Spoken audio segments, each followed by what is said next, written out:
할렐루야. 아멘.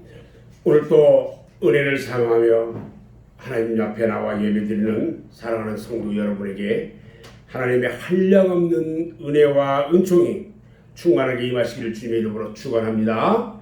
아멘. 오늘은 열왕기상 17장 1절로 7절 말씀을 통해서 시냇물이 말랐을 때 이런 제목으로 함께 은혜를 받으려고 합니다. 이제는 본격적으로 여름이 되었어요.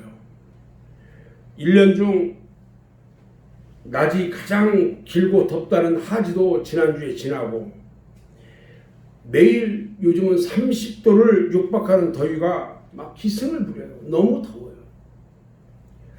이렇게 더운 계절에 우리 생활에 가장 필요한 것이 무엇일까요? 더우면 목이 마르니까 물을 먹게 되죠.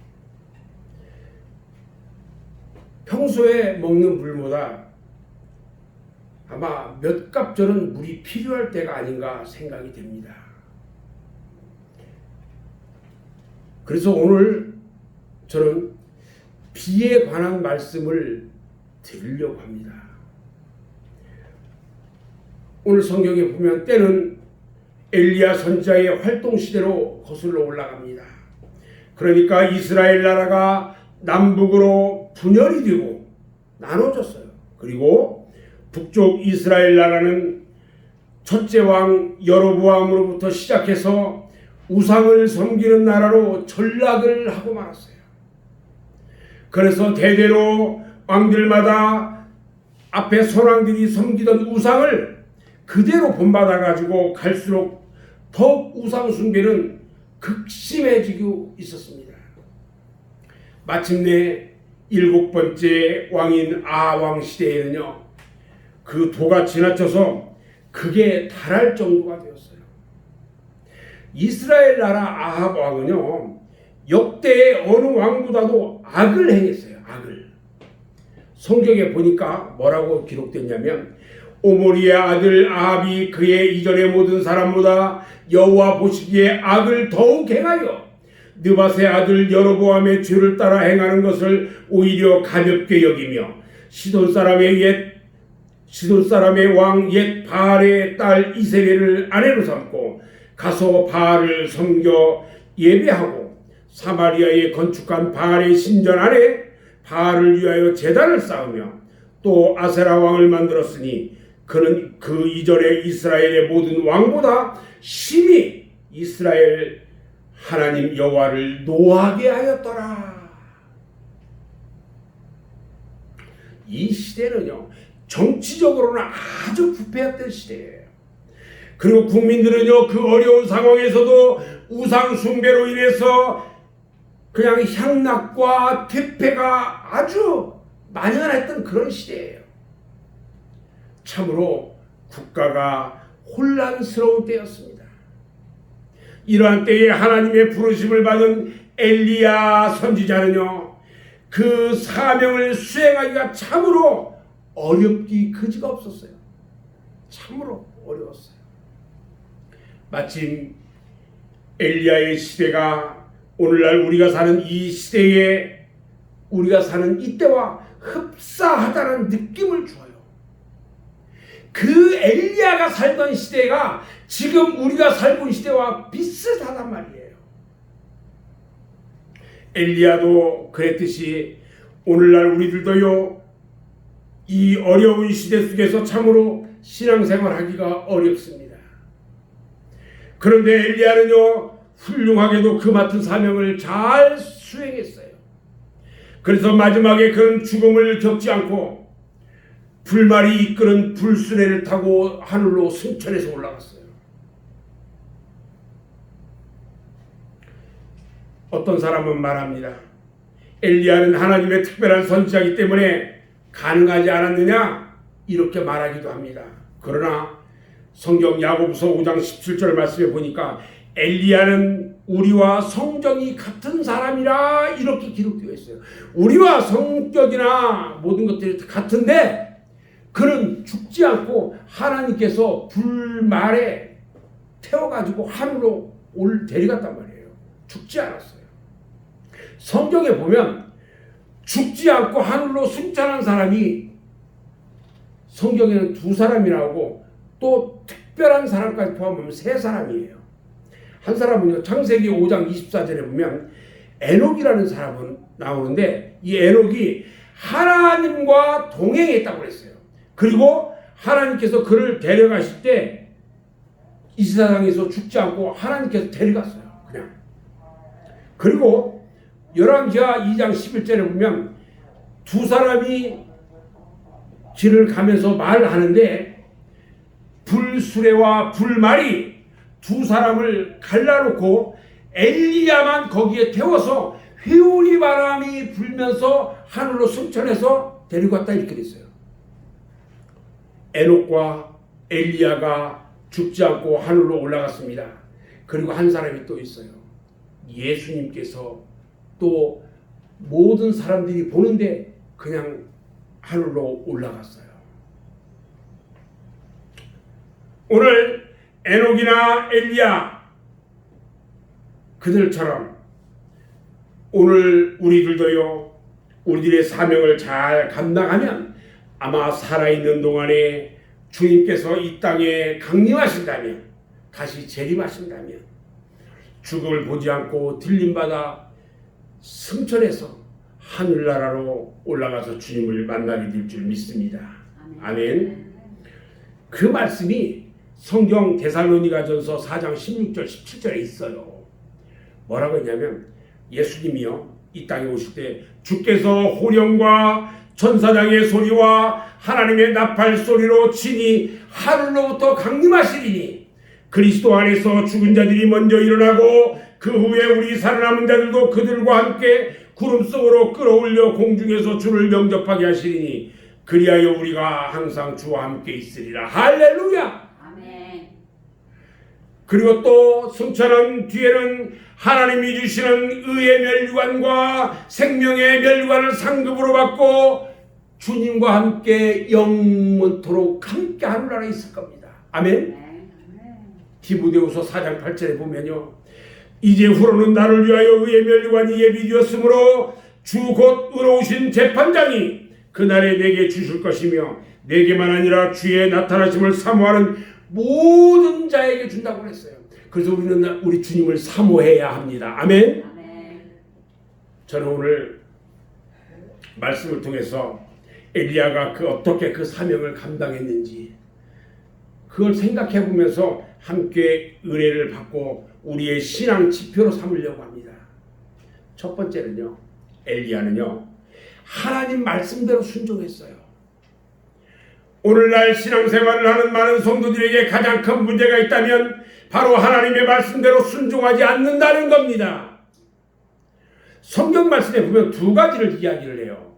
하나는 하나님이 하라는 거예요. 또 하나는 하지 마라. 딱 2가지예요. 하나님이 하라고 한 것은 죽어도 해야 하고요, 하지 말라고 한 것은 죽어도 하지 말아야 합니다. 그런데 사람들은요, 그 반대로 살아요. 하라고 한 것은 하지도 않고 하지 말라고 한 것은 길을 쓰고 합니다. 청개구리예요, 청개구리. 하나님의 말씀은요, 절대적입니다.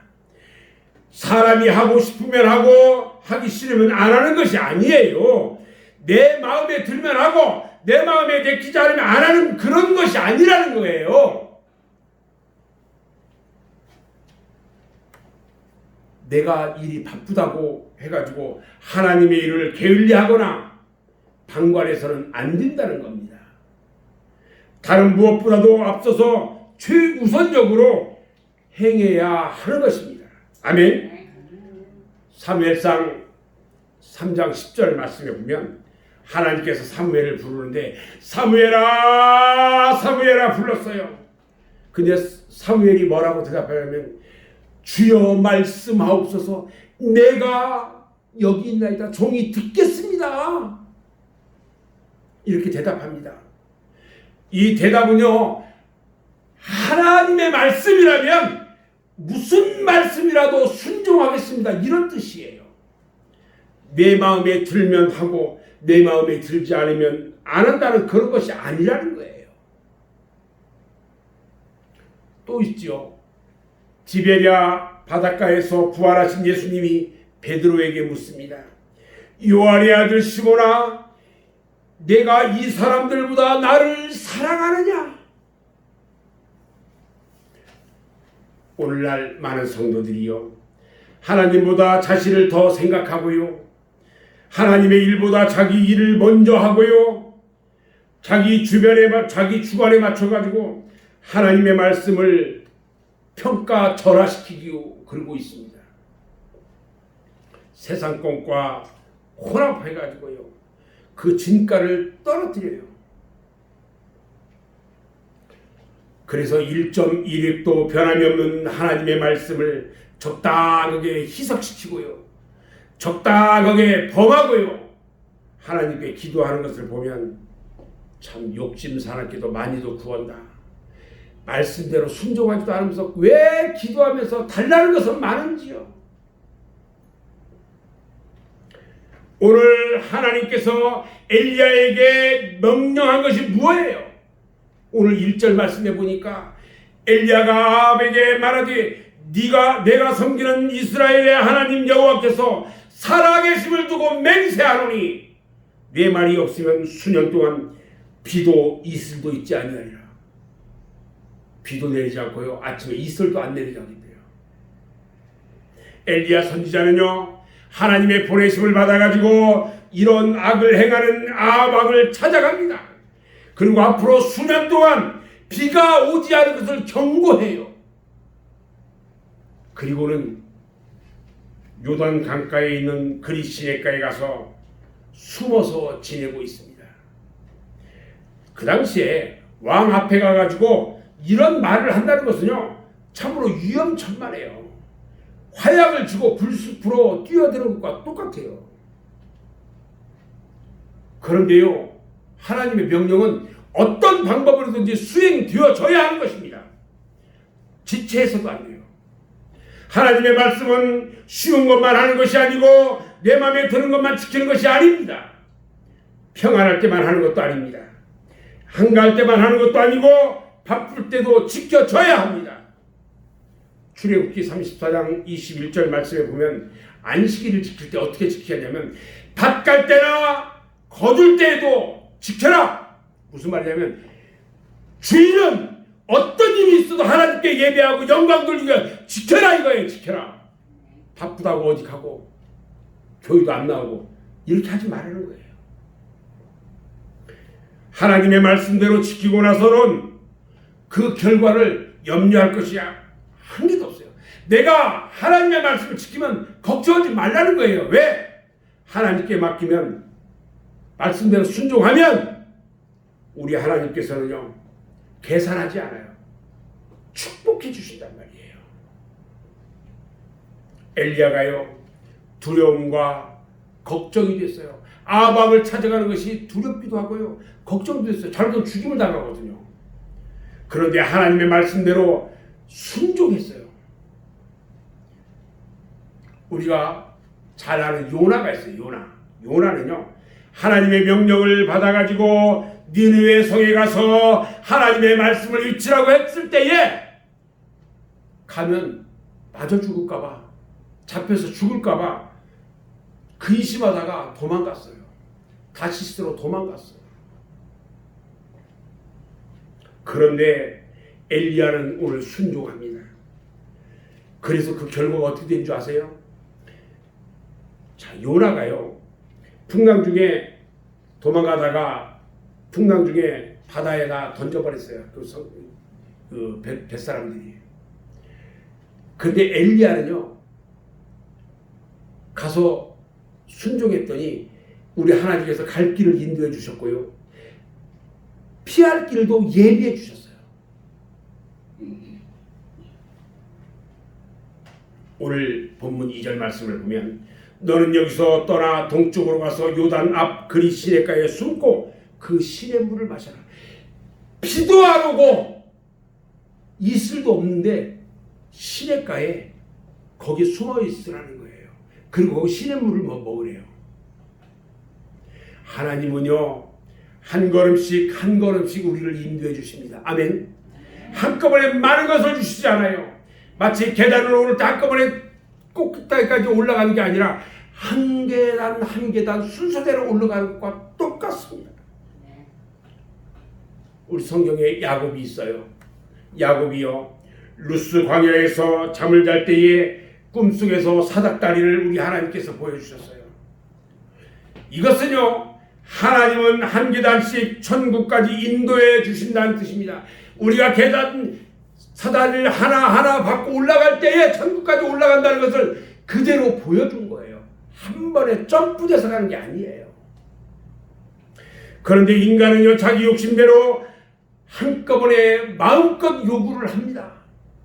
그러다가 그 욕심이 채워지지 않으면 하나님을 원망하고 실족하고 마는 것입니다. 첫 번째 명령을 잘 하니까요, 수행하니까 우리 하나님께서 갈 길을 알려주셨고, 하나님이 지시하는 대로 가니까 또 거기서 먹고 살 것을 보장시켜줬어요. 오늘 9절 말씀을 보면요, 가뭄이 계속돼가지고 그리 시냇물이 많으니까요, 하나님이 엘리야를 어디로 보내냐면 사르밧으로 보냅니다. 사르밧으로 보냈어요. 사도행전 9장 6절 말씀에 보면요, 사울이 다메섹으로 가다가, 다메섹으로 가자면 예수 믿는 사람들을 잡아가지고 죽이려고 지금 가고 있어요. 그런데 밝은 빛이, 아주 강한 밝은 빛이 나를 비치면서 내 눈이 어두워져 버렸어요. 눈을 못 뜨는 거예요. 완전히 눈을 뜰 수가 없어요. 그때에 너는 성내로 들어가라. 네가 행할 것을 내가 너에게 이르리라 하는 말씀이 들렸어요. 출애굽기 16장 15절에도 보면요, 이스라엘 백성들에게 우리 하나님께서 만나를 내려주시는데 매일매일 그날에 필요한 양만큼만 주셨어요. 사도행전 12장 7절에도요, 베드로가 옥에 갇혀 있어요. 옥에 갇혀 있는데 천사가 구해줍니다. 근데 한꺼번에 옥문이 쫙 열린 것이 아니에요. 먼저 발을 딱 채고 있던 착고가 풀어졌어요. 그리고요, 신을 들고 나올 때에 비로소 앞에 있는 옥문이 하나하나 열리기 시작했어요. 한 걸음 한 걸음 순종의 발걸음을 내디딜 때에 하나님은 한 가지씩 우리를 가로막고 있는 문제들을 해결해 주시고 인도해 주시는 것을 믿으시기 바랍니다. 아멘. 두 번째, 하나님은요, 하나님의 사람들은 은밀한 생활의 가치를 깨달아야 한다는 거예요. 다시 말씀드린다면 고난의 참된 의미를 알아야 한다는 말이에요. 고난의 참된 의미. 우리가 당하는 고난은요, 지금 당장 보기에 괴롭고 힘들고 어렵습니다. 그러나 그 결과는 하나님의 엄청난 은총과 직결이 된다는 것을 깨달아야 돼요. 우리에게 어려움이 닥치면 고난 뒤에 축복은요, 놀랍도록 크다는 거예요. 아멘. 엘리야가요, 그리 시냇가에서 은거하면서 계속 가뭄, 기근이 계속되는 동안 주님과 만나는 은밀한 시간을 가졌어요. 어떻게 보면 고난의 기간이라고도 볼 수 있는데, 시편 119편 17절에는 뭐라고 이것을 써놨냐면, 고난당한 것이 내게 유익이라. 이로 말미암아 내가 주의 율례들을 배우게 되었나이다. 주의 입의 법이 내게는 천천 금은보다 좋다. 그랬어요. 주님의 말씀이 얼마나 좋은지, 주님의 율례들을 배웠대요. 또 사울은요, 회개하고 아라비아 사막에 가서 3년 동안 은밀하게 주님을 만나고 기도함으로 말미암아 하나님과의 교제 시간을 가졌던 거예요. 우리가 잘 아는 모세는요, 미디안 광야에서 40년간의 은밀한 생활을 통해서 주님과 교제했어요. 여러분들이 잘 아는 또 다윗 왕이 있죠. 다윗 왕은요 30년간 목동 생활하고요 왕궁 생활하고요 피난 생활을 하면서 고난을 통하여 은밀한 하나님과의 만나는 교제의 시간을 가졌던 것입니다. 오늘 그리시네가의 은밀한 생활을 통해서 하나님과의 진정한 교제를 갖고 있는 이 엘리야는 비로소 갈멜산에 나갈 용기와 능력을 알게 된 거예요.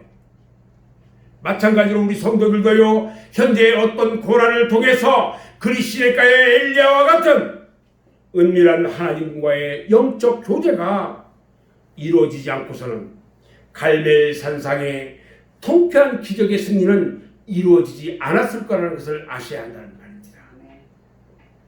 엘리야가 그리시네가 깊은 은신처에 숨어 있을 때예요. 아무것도 없어요. 먹을 것도 없고요. 그런데요, 우리 하나님께서 까마귀를 통해서 떡과 고기를 물어오게 해서 먹여 살려요. 하나님은요, 하나님의 자식들일지라도 결코 안일하게 키우지 않는다는 거예요. 마치 독수리가 새중의 왕이 되기 위해서는 새끼를 엄하게 훈련시키는 것과 같다는 거예요. 찬송가에 보면 413장 한번 펴볼래요? 찬송가 413장에 피면 내 평생에 가는 길 순탄하여 이런 찬송이 있어요. 내 평생에 가는 길 순탄하여 이 찬송이 있는데 이 찬송을 지은 사람이 미국의 스파포드라는 사람입니다. 근데 많은 사람들이 그 스파포드라는 사람을 현대판 욥이라고 말을 해요. 저 봐요. 그는 어떤 사람이었냐면 그는 미국의 변호사였고요. 교수였어요. 그리고 시카고 장로교회의 주일학교 교사로 있던 사람이었어요. 1871년에 그는 전 재산을 투자해가지고 호화 별장을 쫙 쳤어요. 그런데요, 시카고에 대화재가 일어났을 때에 그 별장이 다 타버리고요. 남은 재산은 하나도 없었어요. 그는 상심한 아내와 4명의 딸을 데리고 유럽으로 여행을 떠나기로 계획을 합니다. 그리고 자기는 사업상 혼자 남아서 일을 처리하고 나중에 불란서에 가서 만나기로 약속을 한 다음에 아내와 4명의 딸을 여객선에 태워서 여행을 먼저 보냈어요.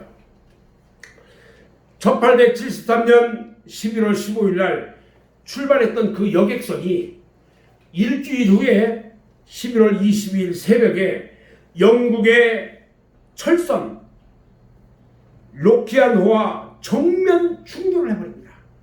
배가. 그리고 30분 만에 그 여객선은 대서양 바다 한가운데 그냥 그대로 가라앉았어요. 그런데 배에 타고 있던 사람들 중에 226명이 사망합니다. 가까스로 이 스파포드 교수의 부인은 살아남았어요. 그렇지만 4명의 딸은 모두 죽었어요. 서둘러서 아내가 구조되어 있는 영국으로 가기 위해서 그도 배를 타고 갑니다. 이 배가요, 4명의 딸이 침몰된 그 바다, 그 사고 해역에 이르렀을 때에 스파포드 이 사람은 밤새도록 그곳에서 밤새도록 갑판 위에 올라가 울부짖으면서 기도했어요. 그때 그가 시편 23편을 읽습니다. 여호와는 나의 목자시니 내게 부족함이 없으리로다. 그가 나를 푸른 초장에 인도하시며 나를 안위하시는 그 주님을 찬양하며 그 시편 23편을 읽습니다. 그리고 위로를 받아요. 스스로 위로를 받아요. 그 주 위로받는 중에 영감이 떠오릅니다. 그리고 찬송시를 쓰기 시작했어요. 그 찬송시가 오늘 제가 여러분들에게 필요하고 한 413장이에요. 1절만 같이 한번 찬송을 부르겠습니다. 413장 1절만 같이 찬송합니다.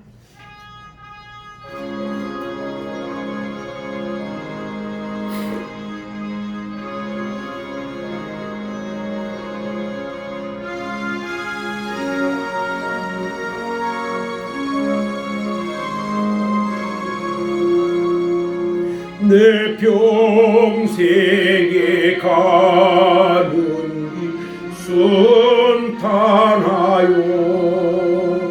늘 전전한 강 같은지 큰 바람 무섭고 어렵든지 나의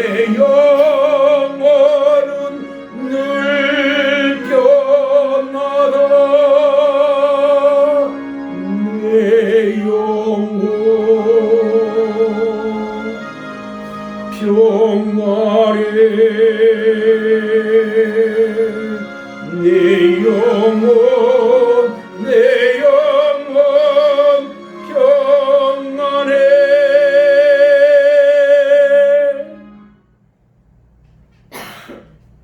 하나님은요, 하나님의 성도들이 이 세상에서 온갖 죄악과 싸워 이기도록 훈련하고 연단시켜 키우시는 것입니다. 과잉보호 속에서 자라난 자녀들은요, 사회에서 패배자가 되고요, 문재인들이 됩니다. 그러나 철저한 교육과 훈련 속에 성장한 자녀는 잘 적응하고 올바른 삶을 살아가게 되는 것입니다. 과잉보호 속에서 자란 사람은요, 군대에 가도요, 적응을 못하고 문제병사가 되는 거예요. 세 번째는요, 하나님의 자녀들은요, 시냇물이 마르는 체험을 해야 합니다. 엘리야가 마시던 그리 시냇물이 오랜 가뭄으로 인해서 말랐습니다. 이처럼 세상의 것들은요, 다 말라버릴 날이 있습니다. 어린 홍한 소년, 아름다운 미인들, 그들이요, 늙으면 주름살이 생겨요. 그리고요, 허리가 굽어져요. 부귀와 영화도 말라버릴 때가 있고요, 한평생 누리라고 하던 재물과 권세도 말라버릴 때가 있습니다. 오직 하나님께 속한 것만이 영원토록 마르지 않는 것입니다. 아멘. 사랑하는 여러분, 엘리야가 의지하고 있던 시냇물이 마르듯이 오늘날 우리들도요, 철석같이 믿고 의지하던 것들이 어느 날 갑자기 사라지거나 메말라버릴 수가 있습니다. 이와 같은 때 왜 나에게 이런 고난이 닥치느냐고 하나님께 과연 항변할 수가 있겠습니까? 마치 니느웨 성이 망하는 것을 보려고 하던 요나가 박넝쿨이 마르는 것을 참지 못하고 혈기를 붓듯이 그럴 수는 없는 것입니다. 오늘 우리 성도들은요, 메말라가는 시냇가에 앉아서도 생수가 솟아나는 생활을 해야 합니다. 어려움과 고난 속에서도 하나님이 주시는 참 기쁨을 찾아야 하는 것입니다. 여러분들이 잘 아는 사도 바울이요, 참으로 많은 고난을 당하며 고린도후서 11장 23절로 27절에 보니까요, 그 고난 내용이 기록되어 있어요. 수고를 하고 넘치게 했는데도 옥에 갇혔고요, 매도 수없이 맞고요, 여러 번 죽을 뻔했고요, 유대인들이 40에서 하나 감한 매를 5번이나 맞았어요. 39대씩을 그냥 5번이나 맞았어요. 돌로 맞고요. 3번이나 파산하고요. 일주일 주야간을 깊은 바닷속에서 지내기도 했고요. 여러 번 여행하면서 강의 위험과 강도의 위험과 동족의 위험과 이방인의 위험과 시내의 위험과 광야의 위험과 바다의 위험, 거짓 형제들의 위험을 당했고요. 수고하고 애쓰고 여러 번 자지 못하고요. 먹을 것이 없어 죽였고요. 굶고요. 죽고 헐벗었다고 기록하고 있어요. 로마서 5장 3절과 4절에 보면요. 이뿐만 아니라 우리가 환난 중에도 즐거워하나니 이는 환난은 인내를, 인내는 연단을, 연단은 소망을 이루는 줄 알미라 하고 스스로 고백하고 있는 것을 볼 수 있어요. 야고보서 5장 8절에도 말합니다. 너희도 길이 참고 마음을 굳건하게 하라. 주의 강림이 가까우니라. 이렇게 말씀합니다. 아멘. 저는 이제 결론을 말하려고 합니다. 사람은 태어나는 것보다 어떻게 사느냐가 더욱 중요합니다. 우리가 교회에 나오는 것도 중요하지만 어떻게 신앙생활을 잘하느냐가 더 중요합니다. 우리가 예수를 구주로 믿고 영혼의 구원은 받았는데 우리의 생활의 구원을 이루어야 하고요. 그 다음에 육체의 부활의 구원을 이루어야 한다는 것입니다. 엘리야는요, 하나님의 부름을 받았을 때 참으로 어려운 시대였어요. 그런데 하나님 말씀대로 순종하니까 하나님께서 그의 앞길을 인도하시고 보호해 주시고 함께 하셨다는 겁니다. 그리고 은밀한 생활을 통해서 하나님과 교제와 능력을 입을 수 있었어요. 하나님은 까마귀를 동원해서 엘리야를 보호하셨듯이 살아계셔서 역사하시는 그 하나님이 이 시대 속에서도 우리와 저와 여러분을 지켜주시고 보호해 주실 것입니다. 아멘. 우리가 믿고 의지하는 것이요, 모두가 말라버린다 해도 여러분 믿음을 잃지 말아야 하는 것입니다. 사랑하는 여러분, 이 무더운 여름철에 모든 일이 짜증스럽고 원망스럽고 잘 되는 것이 없다 할지라도 그리 시냇가에 있는 엘리야를 생각하면서 하나님 말씀대로 순종하는 삶을 살아야 합니다. 아멘. 엘리야는요, 그 어려운 상황에서도 하나님의 말씀대로 순종하니까 놀라운 능력을 주셔서 갈멜 산상에서 기도의 대결을 벌일 때에 하늘에서 불이 내려와 가지고 온 나라의 백성들이 깜짝 놀라는 기적을 베풀어 승리하고 말았습니다. 이 엘리야와 같이 여러분의 생활이 주 안에서 믿음으로 승리하는 그런 생활이 되기를 주님의 이름으로 축원합니다. 아멘. 아멘. 다 함께 기도하겠습니다.